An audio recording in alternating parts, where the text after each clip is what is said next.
Contrainte de fuir Paris insurgé après avoir vainement tenté de sauver Michel de Monsalvi, Catherine se réfugie à Dijon chez son oncle. À Bruges, elle séduit le duc de Bourgogne. Un hasard lui fait porter secours au frère de Michel, Arnaud de Monsalvi, et l'amour naît entre eux. Mais, apprenant que Catherine porte le nom de l'assassin de son frère, Arnaud la chasse. La jeune fille épouse Garin de Brazais sur l'ordre du duc, mais le mariage reste blanc. Au cours d'une fête, Arnaud de Monsalvi vient défier le duc de Bourgogne au nom du roi. Vainqueur, il est blessé, et Catherine court vers lui. D'abord repoussée, elle réussit à se faire entendre, et sa victoire est proche. Quand Jean de Luxembourg vient arrêter Arnaud. Persuadée qu'elle l'a retenu sciemment, celui-ci l'insulte. Furieuse, la jeune femme s'en va demander des comptes au duc Philippe, mais il lui ordonne de l'attendre dans sa chambre. Elle l'attend toute la nuit. Au matin, quand il la rejoint, c'est pour ordonner que l'on introduise Monsalvi, qui, voyant Catherine au lit, ne doute plus qu'elle ne soit la maîtresse du duc. De retour chez elle, il lui faut essuyer la fureur injustifiée de son époux. Inquiet, le duc la fait ramener à Dijon sous escorte et retient Garin. Catherine se remet rapidement, mais un jour, son ami Ermengarde lui amène un moine, frère Étienne Charlot. C'est en fait un ancien ami de Barnabé et l'agent très actif de la reine Yolande, belle-mère du roi. Il vient demander son aide à Catherine contre la délivrance d'Arnaud prisonnier. Catherine accepte.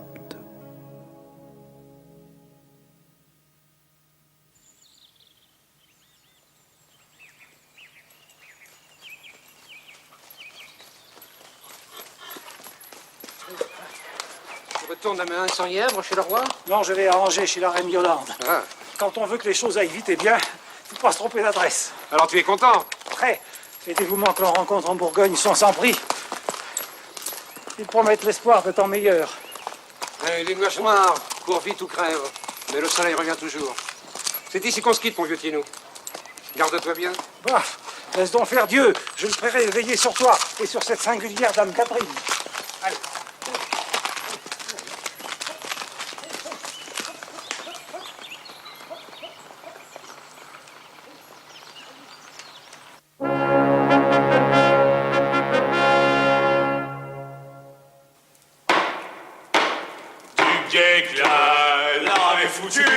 La paille au derrière et le feu aux fesses.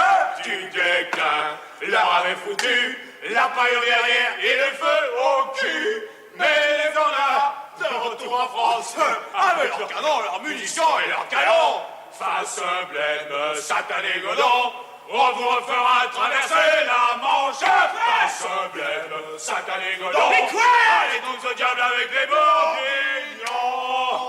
Don't you hear me? Be quiet!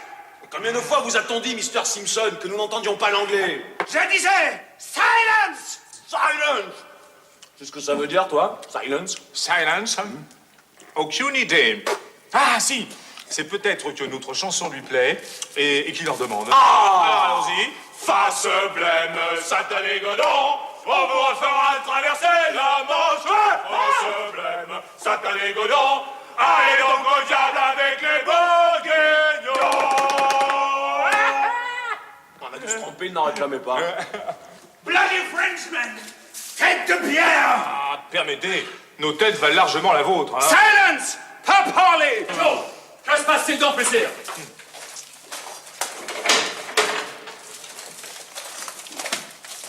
Mignon, messieurs Captain. Nous étions en train de déguster votre délicieux bœuf bouilli et votre pudding excellent, en vidant un peu de votre cervoise tiède. Oui, nous chantions une délicate chanson de toile, quand Messire Simpson est rentré, l'œil bas, le front courroucé. J'ai un peu entendu votre chanson. Ce n'était pas une délicate chanson de toile. Oh, monsieur Captain! De toute façon, vous n'aurez plus de chansons à chanter dans cette prison. Vraiment? Pourquoi? Votre rançon a été payée à Mélode de Suffolk. Payé? Et payé par qui? Pas celui qui persiste à se prétendre roi de France sous le nom de Charles VII. Et qui d'autre l'est sinon lui, je vous prie? Le seul souverain légitime est Henry VI, roi de France et d'Angleterre, sous la protection de Mélode de Bedford, régent du royaume. Dieu, messire Captain, c'est pas devant moi que vous répéterez impunément ce blasphème! Assez. Pardonnez sa vivacité. L'emprisonnement, lui, a mis les nerfs à l'épreuve. Sommes-nous libres? Parfaitement, grâce à l'intervention d'une certaine dame. Ah. La reine Yolande, je suppose? Non, Dame Catherine de Brazaille, épouse du grand argentier de Bourgogne. By Joe, que lui arrive-t-il? Oh, rien, rien. La colère est son état naturel. À nous revoir bientôt, messire l'anglais. With pleasure. Goodbye.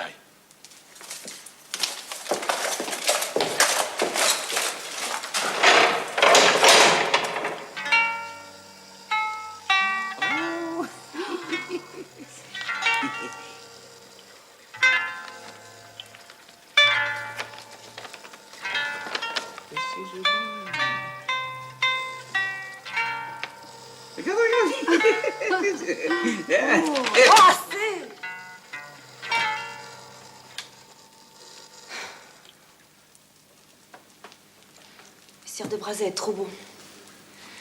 Il m'annonce son prochain retour de Flandre avec Monseigneur. Et il m'envoie ce présent pour préparer sa venue. Qu'il revienne donc. Il saura enfin quelle femme il a épousée. Et quelle est ton intention? Me venger.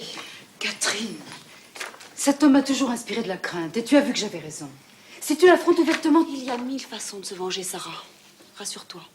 Je choisirai la moins périlleuse pour moi. Noble dame, messire Huguenin de Longchamp demande s'il peut entrer. Il semble que le sire de Longchamp demande une permission qu'il s'est déjà accordée. Alors, quelle nouvelle apportes-tu? Ah, de bonnes nouvelles qui, j'espère, vous feront plaisir. Oh, oh, oh. J'ai reçu un message de Thiédou la flûte. Oh, je veux dire du bon moine du Mont-Beuvray. Et alors? Et alors? Le roi a payé rançon pour les capitaines retenus prisonniers par cette frépouille de Suffolk. Jean Poton le Zintraille et Arnaud de Montsalvi. Ah, il est donc libre. Oh, merci, mon Dieu.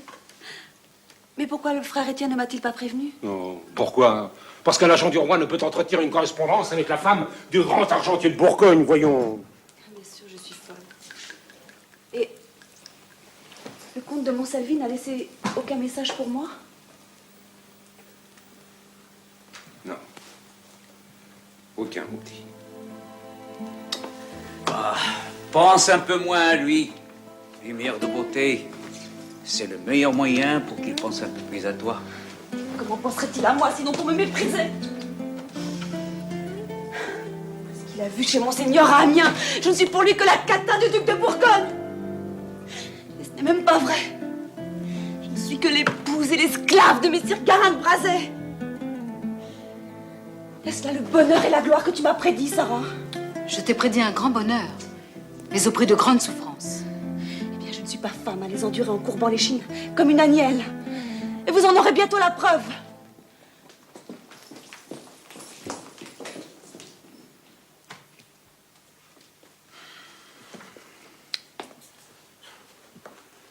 Harun Rachid, calife de Bagdad, s'était fait construire le plus bel automate du monde.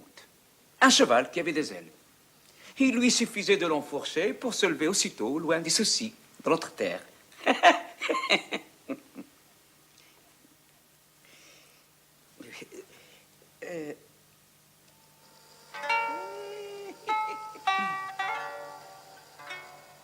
La voilà riche, considérée, choyée. Et pourtant, je ne la sens pas heureuse. Et nous ne l'avons guère vue depuis son retour d'Amiens. Aurait-elle honte de sa pauvre mère et de son pauvre oncle? Si encore on pouvait arracher une confidence à cette bohémienne du diable qui la couvre comme sa propre fille. Ah, ma chérie. Bonjour, mon oncle. Eh bien, il faut bien des démarches pour te rencontrer depuis quelque temps. Regarde-moi. Tu n'as pas trop mauvaise mine? Pas trop bonne non plus? Le temps est à l'orage. Cette chaleur m'étouffe. C'est Dijon qui est étouffant. La semaine prochaine, nous allons, ta mère et moi, nous installer à Marsanais pour l'été. À Marsanais? Comme j'aimerais y aller avec vous. Mais enfin, qu'est-ce qui te contrarie, mon enfant? Mais rien, maman, rien. Suis-je pas devenue la dame la plus riche de Dijon, comme vous me l'aviez annoncé? J'ai un hôtel magnifique, des toilettes superbes, des joyaux sans prix. Je vais à la cour, et monseigneur me distingue entre toutes les dames de Bourgogne. En vérité, j'ai beau chercher, je ne vois pas ce que je pourrais encore désirer. Sinon...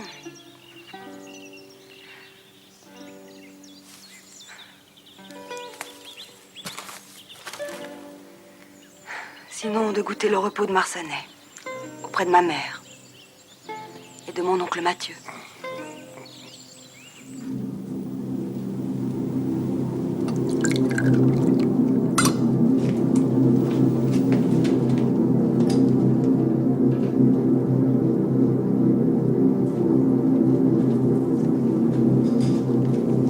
La maîtresse ignore sans doute que je suis ici. Peut-être, messire.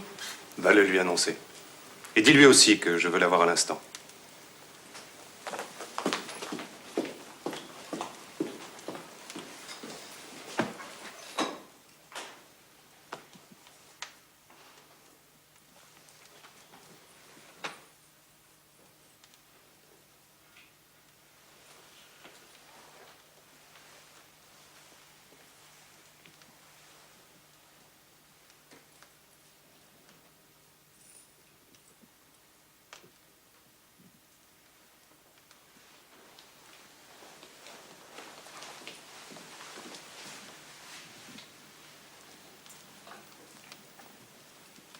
Comme vous le voyez, je suis de retour.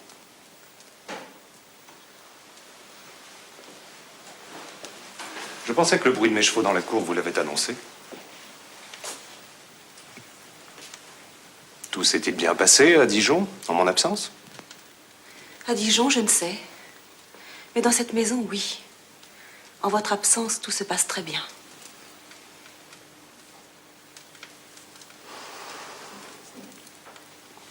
Il est vrai que je vous dois quelques excuses.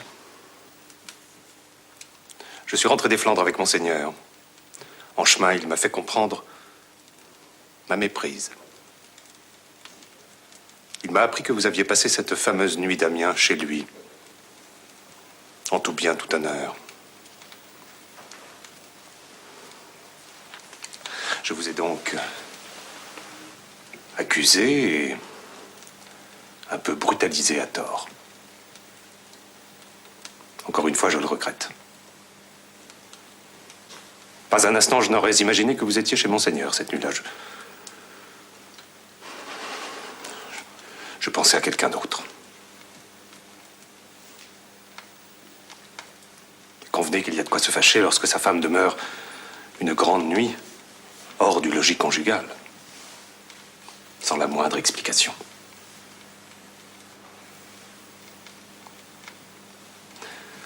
À la réflexion, cependant, on peut douter que le comte de Montsalvi se conduirait comme il le fait à présent s'il était prisonnier de vos charmes. Aussitôt libéré, il a fait annoncer son prochain mariage avec Isabelle de Séverac. Je tiens la nouvelle de notre bailli Damien qui est parent des Montsalvi. Les fiancés sont très pressés de se marier. Les noces auront lieu à Bourges, avant un mois.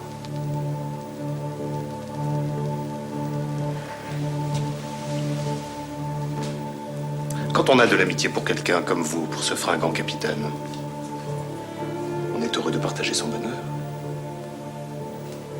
N'est-ce pas? Eh bien! Voilà un grand moment que je vous parle et que vous m'écoutez comme si vous n'entendiez pas une seule de mes paroles! Ou bien êtes-vous muette? Non. Et je vous annonce ceci. J'ai résolu de ne plus vivre auprès d'un époux dont les étrangetés mettent ma raison et mes jours en danger. Dès ce soir, je pars pour Marsanais. J'y passerai tout l'été auprès de ma mère et de mon oncle. Si vous tentez quoi que ce soit pour m'en empêcher, et si vous osez encore lever la main sur moi, Monseigneur en sera averti sur le champ. J'ai détourné de vous sa colère à Amiens. La prochaine fois, je vous jure de la précipiter. Catherine! Je songerai à la suite de notre existence dans le calme de Marsanais. Je vous ferai connaître ma décision dès que je l'aurai prise.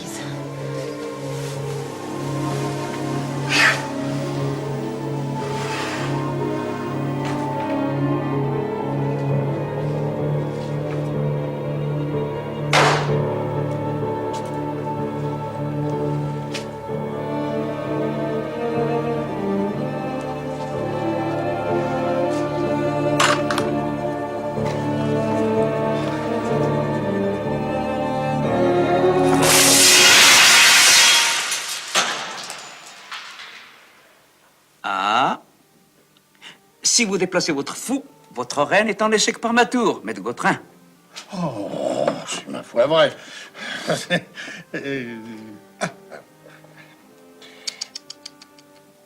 Si vous déplacez votre tour, c'est votre roi qui est en échec. Impossible. Oh, mais oui, mais vous avec la tête. Attendez, je vais jouer ceci. Comme ça, je ne risque rien. Je ne partage point votre avis. Il y a un risque, même un gros. Je suis désolé de vous priver de cet archer et de mettre en échec à la fois votre roi et votre reine. Alors ça signifie qu'il faut déplacer votre roi. Oui, mais dans ce cas, alors vous allez pouvoir... Prendre votre reine, oui, en priant les dames de m'excuser. Mais où avez-vous pris tous ces tours diaboliques? Oh, le diable n'a rien à y voir. Il y a 8 siècles que nous autres Arabes avons emprunté ce jeu aux Chinois. Pensez au temps que nous avons eu à nous exercer. Si vous voulez mon opinion, votre façon de jouer est un peu trop féminine. Que voulez-vous dire? Ce que dit le poète. Femme, tu rabroues l'homme à pied, mais c'est de l'homme à cheval que vient le danger. Autrement dit, méfiez-vous des cavaliers. Oui. Ma foi, nous avons une visite. Venez donc en Afrique à présent. Catherine! Ermengarde, ma bonne amie. Ma chère, vous avez encore embelli. Mais c'est la dernière fois que je vous le dis. Je ne vais pas passer ma vie à me répéter. Je vous le défends absolument. Voici ma mère et voici mon oncle. Je pense qu'au portrait que je vous en avais tracé, vous avez reconnu la comtesse de Châteauvillain. Ma fille nous a parlé de vous, madame, comme d'une véritable amie. Ce ne sont pas les bons amis qui lui manquent. Ces deux-là sont aussi véritables, je vous le garantis. Noble dame, le poète dit « L'amour est un aigle majestueux et rapace. L'amitié est un chien modeste et généreux. » Il est très bien, votre poète. Vos serviteurs ne sont pas mal non plus. Évidemment, je ne m'attendais pas à trouver de tels gens en plein cœur du pays bourguignon, mais après tout... Prenez place, je vous prie, madame la comtesse. Merci. Boirez-vous quelque chose? Nous avons d'excellents sirops de cassis. Du sirop de cassis? Oui. Pardonnez-moi, j'avais vu de fort belles vignes tout autour de la maison, bien chargées de raisins, et j'imagine toujours en contemplant votre mine fleurie. Quelle bonne idée de nous faire visite, Ermengarde. La foi, je suis passée prendre de vos nouvelles à l'hôtel de Brazay, vous n'y étiez point. J'ai rencontré au palais Messire de Longchamp, qui est aussi un véritable ami à vous. Un de plus, il m'a dit que vous étiez ici, et comme il fait une chaleur effroyable à Dijon... Alors nous aurons donc l'immense honneur de vous garder quelques jours parmi nous. Et là, je devrais repartir dès jeudi. Monseigneur célèbre dans quelques semaines le mariage de sa sœur Marguerite avec le connétable de Richemont. J'ai beaucoup à faire au palais pour préparer l'événement. La duchesse douairière est très malade. Et elle doit être sans cesse auprès d'elle. Monseigneur compte bien que tout ce qui a un nom en Bourgogne assiste aux cérémonies.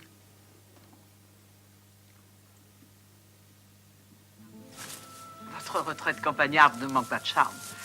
Mais vous faites une sottise. Le duc Philippe est fou de colère de ne pas vous avoir trouvé à son retour. Il faut absolument que vous rentriez pour le mariage de Marguerite. C'est Monseigneur qui vous envoie? Personne ne m'a jamais envoyé. Quand je le juge nécessaire, je m'envoie moi-même. Jusque à quand pensez-vous rester ici? Autant de temps qu'il me plaira. Parlons crûment. Lui reprochez-vous de vous avoir trop respecté? Ou d'avoir cherché à vous perdre aux yeux du comte de Montsalvi? Il n'a pas cherché à me perdre. Il y est parvenu. Le comte de Montsalvi épouse la fille du maréchal de Sévrac. Et vous avez le mauvais cœur d'en rire. Alors, c'est le mariage de notre fier Abra qui vous a envoyé au champ avec ce visage de nonne en carême.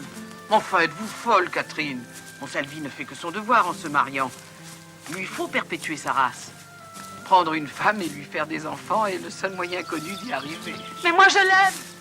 Eh bien, vous le prendrez comme amant quand cette guerre imbécile sera finie. Je vous rappelle que vous-même avez un mari et qui n'a pas l'air décidé à jouer les courants d'air. Vos causes en savent quelque chose. Tournez votre énergie vers les amours secrètes et défendues. Elles sont tellement plus excitantes que le pot-au-feu conjugal. Oh, Ermengarde. Quoi? Oh, Ermengarde, oh. Pour Montsalvi, attendez que l'occasion se représente. Pour l'instant, c'est le duc Philippe qui vous aime. Il est jeune, beau à sa manière, charmant quand il le veut, tout puissant dans cette partie de l'univers et veuf. Encore une fois, pensez-y bien. La dame de Presles, sa maîtresse en titre, est de retour à Dijon. Grand bien lui fasse. C'est une intrigante qui s'est mise en tête de devenir duchesse de Bourgogne. Tant mieux pour elle. Et tant pis pour lui. Et tant pis pour nous. Elle est tout acquise aux Anglais. Si elle parvient à ses fins, jamais France et Bourgogne ne se rejoindront. Vous rentrerez à Dijon pour le mariage de Marguerite, Catherine de Brazais. C'est la France qui vous appelle à son secours. Allez, rentrons. J'ai une faim à dévorer le troupeau et la bergère avec.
Monseigneur! Monseigneur! Oh, revenez à vous, je vous en supplie. C'est vous? Oh. Oh. Oh. Vous avez la main lourde. Sans mon chaperon, mon crâne se sera ouvert comme une noix. Oh oui, je suis confuse. Je vous ai pris pour un espion. Que faites-vous dans ce jardin à cette heure indue? Il fait si chaud. Je n'arrivais pas à trouver le sommeil. Et vous êtes sorti. Prendre l'air. J'ai eu la même idée que vous à Dijon. J'ai fait sceller un cheval et je suis venu vous rendre visite.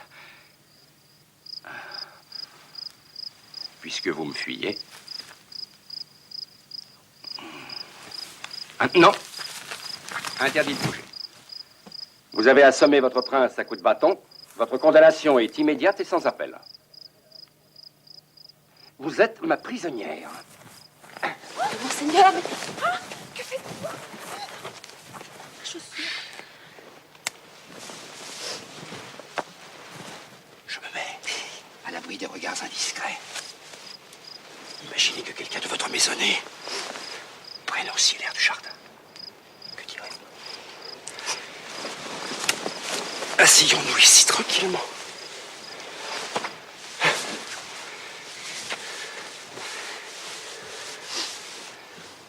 À présent, dites-moi pourquoi vous m'avez fui à mon retour à Dijon. Ce n'est pas vous que j'ai voulu fuir. C'est Messire Garin. Il m'est impossible de continuer à vivre auprès d'un homme assez jaloux pour me tuer. Et qui, cependant... Cependant, a conclu cet odieux marché avec vous, en m'épousant. Je n'ai passé aucun marché avec Garin de Brazais. J'ai ordonné à un serviteur d'épouser une jeune fille admirablement belle, dont j'espérais me faire aimer. Je ne lui ai jamais avoué cette espérance. Je voulais vous voir riche et noble. Est-ce un crime? Mais vous lui avez interdit de faire de moi sa femme? Que voulez-vous dire? C'est assez clair, il me semble. Je ne suis dame de Brazais que de nom. Messire Garin ne m'a jamais touchée. Est-ce qu'il n'obéissait pas à vos ordres? Je vous donne ma parole de chevalier que non. Mais alors qu'est-ce que cela signifie? Je l'ignore.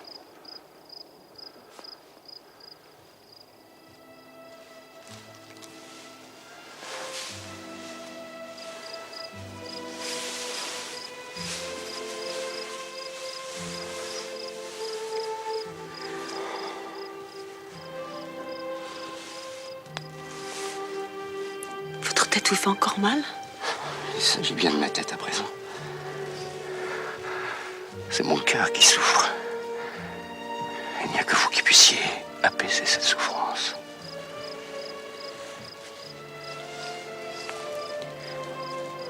Que faut-il faire? Tu me demandes, ma douce amie.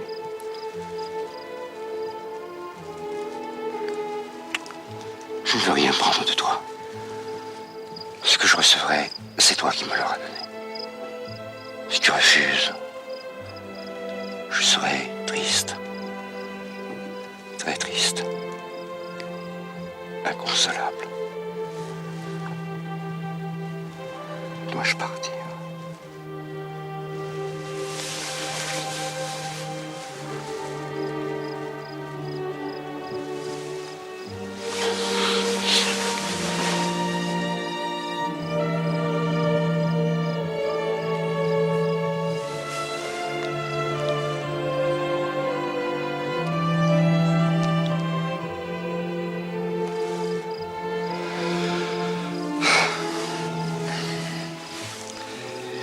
Le premier jour où je t'ai vu à Bruges, j'imaginais cette rencontre. Je voulais un décor de rêve.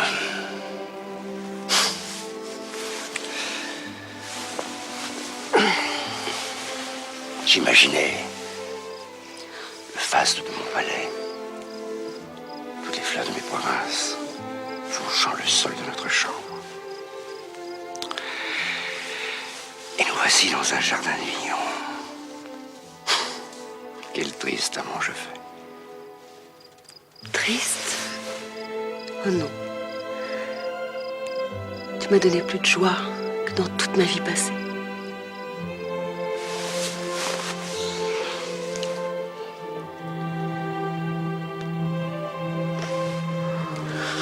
Et dis-moi,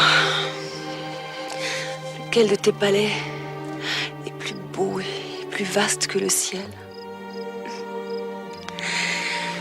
Et quel bonheur peut se comparer au mien? Assommer le duc de Bourgogne avant de faire l'amour avec lui.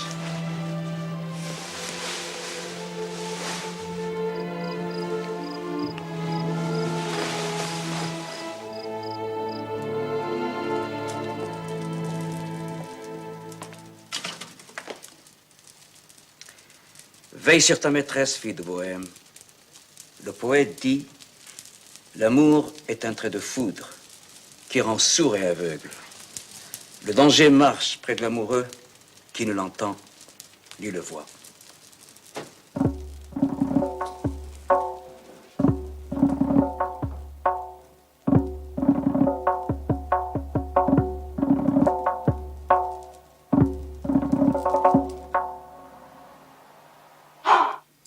Je n'ai jamais rien vu d'aussi beau. Dites à Monseigneur que sa servante ne mérite pas d'être l'objet d'une attention si extraordinaire. Cependant, je ne manquerai pas de porter cette parure au mariage auquel il a bien voulu me convier. Elle sera la preuve de ma reconnaissance.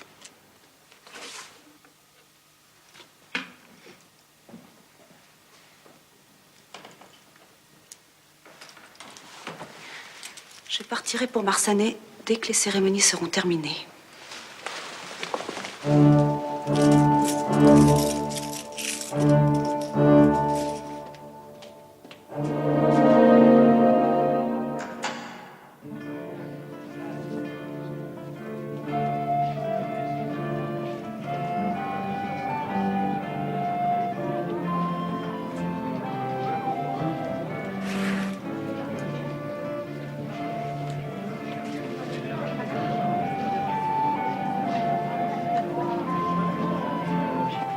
Tu reconnais celui-là? Non. Qui est-ce? L'évêque de Beauvais.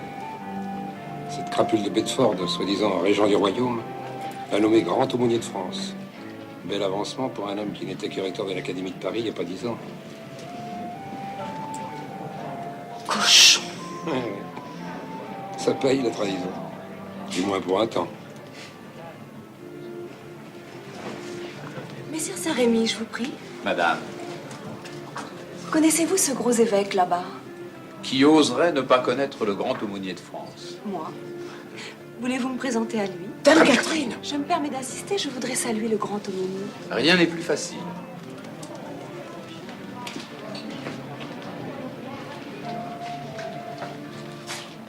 Monseigneur, Dame Catherine de Brazais sollicite l'honneur de baiser l'anneau de votre révérence. Nous voyons heureux de vous rencontrer, madame. Nous apprécions beaucoup votre mari, qui est un remarquable homme de finance. Il nous a souvent parlé de vous, et je vois qu'on ne nous avait pas trompés. Même un prêtre doit s'incliner devant tant de grâce et de beauté. Votre révérence est trop bonne. Plût à Dieu que je l'ai toujours trouvé bien disposé à mon endroit. Nous nous connaissons donc. En effet. Messire, votre père était sans doute un des grands serviteurs de feu, le duc Jean, notre maître révéré et notre ami. Non. Mon père n'était pas de l'entourage de gens sans peur. Oh, vous l'avez rencontré dans des circonstances étranges. Oui, vous marchiez avec les bouchers de Paris en révolte contre le roi il y a quelques années. Vous et votre ami Caboche avez fait pendre Guillaume Jean Le Goy, orfèvre sur le pont au Change. Ce malheureux avait commis un crime à vos yeux. Il était resté fidèle à sa parole jurée au roi Charles VI. C'était mon père. Vous seriez donc la petite Catherine Le Goy? Eh bien, vous avez bien changé. Qui aurait pu prédire que je vous retrouverais à la cour du duc Philippe après tout ce temps? Eh bien, figurez-vous que je suis très heureux de vous retrouver, madame. Non, vraiment? Vraiment. Car la mort de votre père a été pour moi un événement très pénible et dont le souvenir ne m'a jamais quitté. Alors, pourquoi ne pas avoir empêché cette mort affreuse? Parce que les assassins ne m'en ont pas averti, tout simplement. Au reste, voulez-vous que je sois très franc avec vous, puisque vous l'êtes avec moi? J'avais choisi un parti que j'estimais juste et légitime, et qui l'a prouvé depuis en triomphant. Votre père s'opposait à nos desseins. Aurais-je pu le sauver? Je ne sais si je l'aurais fait. Les temps n'étaient pas aux demi-mesure. Votre révérence a raison. Voilà qui est parlé franchement. Puis-je me permettre une question? Je crois que vous ne m'aimez guère. Pourquoi vouliez-vous donc me parler en ce jour de liesse? Je voulais vous rappeler mon existence. Et vous remercier aussi d'avoir permis la mort brutale de mon père. Vous lui avez épargné la douleur de voir un Anglais régner à Paris. Henri VI règne par droit de naissance et par héritage royal. Né d'une fille de France et choisi par ses grands-parents, il est notre seul souverain. Le bâtard de Bourges n'est qu'un aventurier. Il est certain que le roi Charles VII ne fera jamais de vous son grand aumônier. L'anglais est moins difficile. Madame de Braset, je crois que vous abusez de notre patience.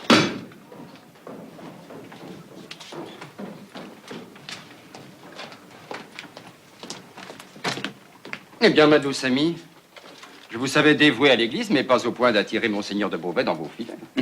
Monseigneur, souffrez que je vous fasse un aveu. Madame de Braset m'apparaît comme la personne la plus intéressante de cette assemblée, pourtant choisie.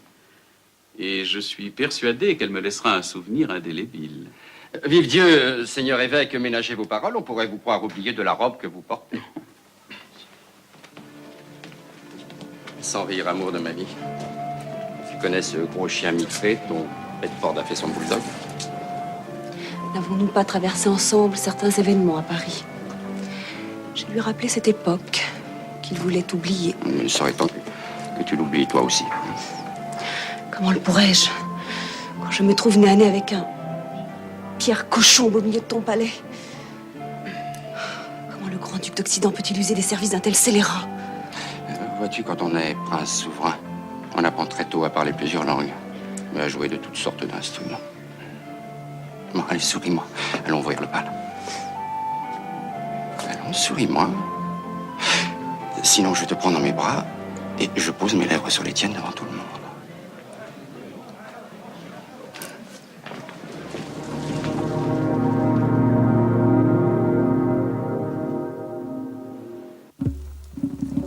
M'as-tu apporté ce que je t'avais demandé? Voici. Je l'ai coupé pendant son sommeil, près de l'oreille gauche, comme tu me l'avais ordonné. C'est bien.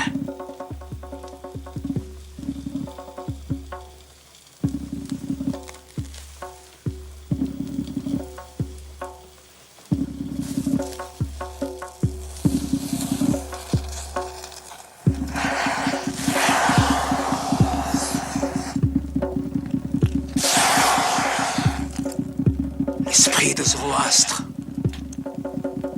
maître du passé, me parle par les voies du feu. Son divin conducteur. Le destin de ta maîtresse, fille de Bohème, c'est de traverser la nuit pour aller vers le soleil, comme le fait la terre, notre mère. Elle l'atteindra. Mais il lui faudra un courage plus grand qu'aucune femme n'en connaît jamais.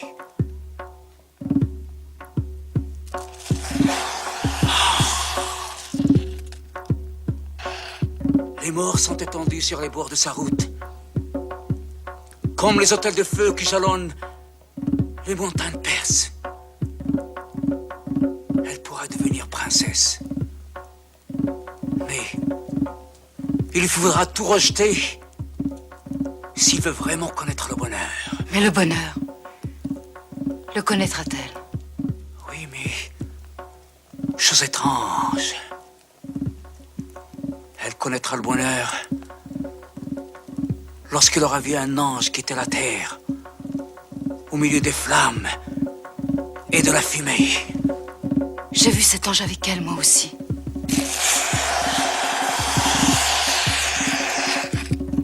Il monte vers le ciel. Des cris et des sanglots le suivent. Oh! Il a disparu.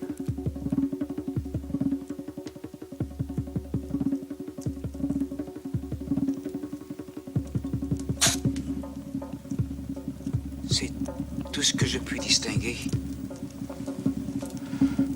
Il faudra t'en satisfaire. Messire Rabou! Messire Rabou! C'est la voix du maître. Messire Rabou!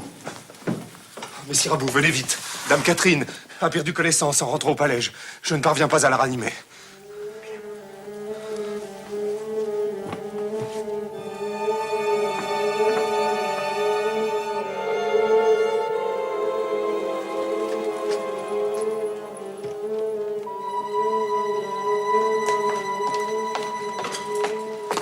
Comment cela s'est-il passé? Nous sommes restés tard au bal de Monseigneur. Trop tard. Elle a trop dansé.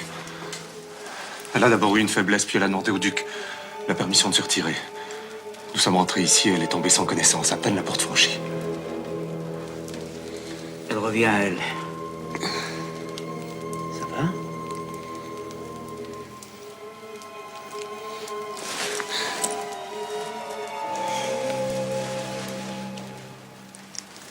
Encore quelques gouttes. Je pourrais pas. Mais si. Cette liqueur rappelle à ton cerveau le sang qu'il a quitté. Viens. Il faut boire. Voilà. Là. Oh mon Dieu, Catherine! Aide-la à se mettre au lit. Amène-la dans sa chambre. Va. Je viendrai la voir dans un moment.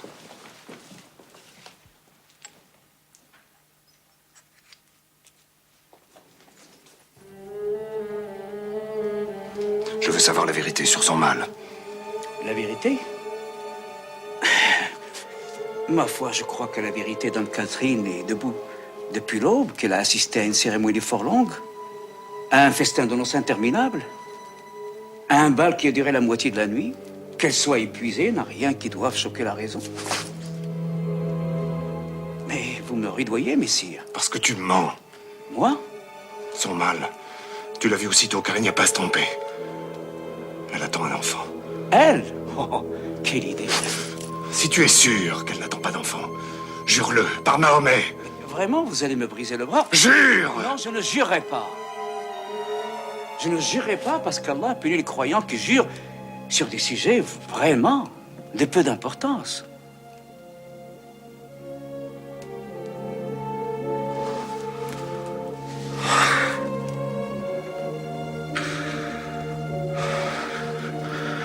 Je vous crois, Messire Abou.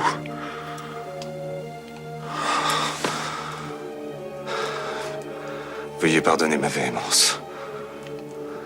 Je suis fait ainsi.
Inutile de tirer sur votre chaîne.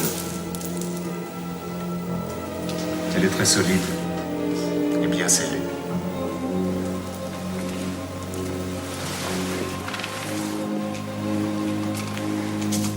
Charmante résidence, n'est-ce pas? Un peu humide, un peu fraîche. Mais il faut faire selon ses moyens. Et où m'avez-vous amené? Qu'est-ce que signifient ces vêtements? Vu l'état des lieux, ils conviennent parfaitement. Pour le reste, sachez que nul ne viendra vous chercher ici. Vous pouvez hurler tout à votre aise. Le premier être humain vit à un quart de lieue. Je dis le premier être humain, car ceux-ci sont plutôt des bêtes, du genre féroce. Celui-ci s'appelle Pochard, et celui-là Fagot.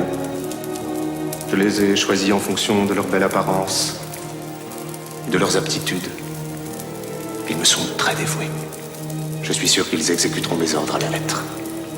Quels ordres? Mais qu'est-ce que ça signifie? Pourquoi m'avez-vous conduit ici? Vous subir votre châtiment. Mon châtiment, mais que vous ai-je donc fait? Vous portez un enfant de votre amant. Et moi, je ne veux pas donner mon nom à un bâtard, fût-il issu du grand-duc d'Occident. Vous resterez donc ici, jusqu'à la naissance, et nous ferons cadeau du nouveau-né à la rivière voisine, ou à des bohémiens. D'ici là, mes 2 dogs ont tout pouvoir sur vous. Vous êtes fou. Croyez-le si vous voulez, j'ai ma propre opinion. Et pensez-vous donc que personne ne s'inquiétera de moi?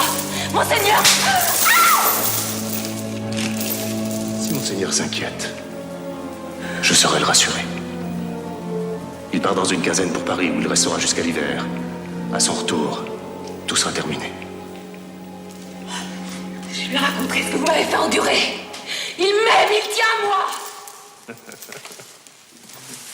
Vous avez subi les caprices de Pochard et de Fagot durant quelques mois.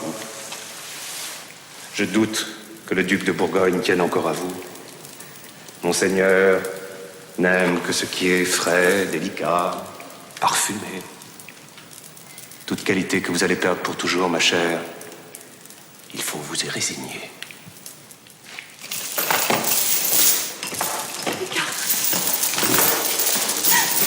Impossible.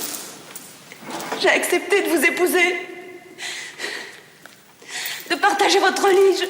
Je me suis offerte à vous. C'est vous qui m'avez dédaigné, repoussé, battu. Et jeté enfin dans les bras de votre maître. Mais que signifie une vengeance aussi effroyable, puisque c'est vous qui êtes la cause de tout? Taisez-vous! Je vous hais, catin! J'ai souffert 1000 morts depuis notre mariage. Je n'endurerai pas un nouvel affront. En acceptant de vous épouser, j'ai préjugé de mes forces. À présent, je connais mon erreur. Et c'est vous qui paierez. Je n'aurai plus votre insolente beauté sous les yeux, votre corps impudique.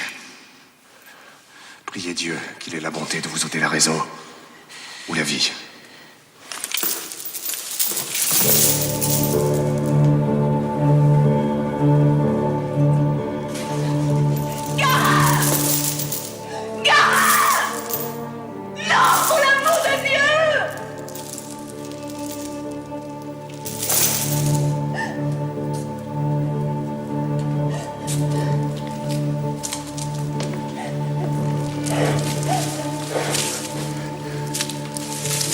Belle femme pour moi. Ne me touchez pas! Mauvaise pute. Pas manger tant que Fagot aura pas son plaisir.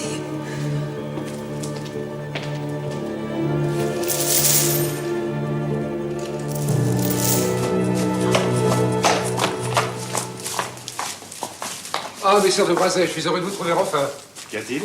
Depuis ce matin, monseigneur vous fait chercher à travers toute la ville. Il veut vous voir de toute urgence. À votre place, je ne le ferai pas attendre davantage. Notre duc est d'une humeur de chien.